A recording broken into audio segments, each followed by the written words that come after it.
नमस्कार दर्शक बंधु आपण देखुछन्ती दिव्य ओडिया न्यूज।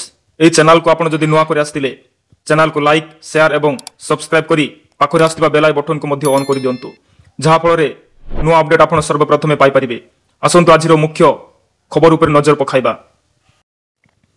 आयुष्मान कार्ड मध्य प्रदेश रे आयुष्मान भारत योजना अधीन रे योग्य हिताधिकारी को पाई आयुष्मान कार्ड तैयारी करा जाउछि।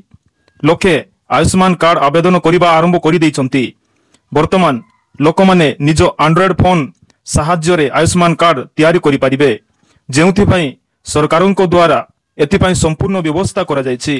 आयुष्मान भारत योजना अधीन रे योग्य व्यक्ति माननकु आयुष्मान कार्ड प्रदान करा जायछि। एहा साहाय्य रे गोटे वर्ष मध्य रे 5 लाख टंका पर्यंत चिकित्सा सहायता जगाई दिया जाय थाए। सरकारन को द्वारा 70 वर्षरु अधिक बयसर समस्त व्यक्ति आयुष्मान कार्ड तैयारी करा जाउछि। एथिपई आधार कार्ड रे उल्लेख थिबा जन्म तारीख को डॉक्यूमेंट भावे विवेचना करा जिवो। मुख्य चिकित्सा एवं स्वास्थ्य अधिकारी डॉक्टर एमएस सिसोदिया एही संपर्क रे कहिसंती जिल्ला रे 70 वर्षरु अधिक वयस्क लोकंक पई आयुष्मान कार्ड तैयारी कार्य करा जाउछि।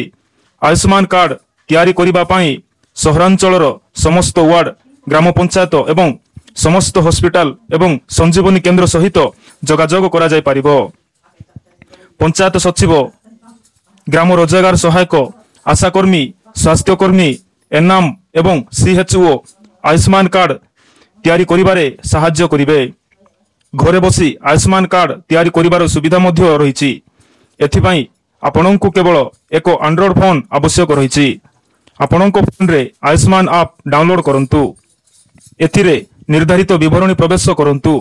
आधार कार्ड एवं समग्र आईडी विवरणी देबा परे पंजीकृत मोबाइल नंबर को ओटीपी जीवो, जहाकु एंट्री करिबा परे आयुष्मान कार्ड डाउनलोड होई जीवो। जदि ओटीपी देबा परे कोनोसी त्रुटि देखा दिए तेबे ओटीपी पाइबा पई पुणी थरे क्लिक करंतु। एथिरे पंजीकरण परे आयुष्मान कार्ड जनरेटेड हेबो। एहाकु सहजरे डाउनलोड करा जाय पारिबो।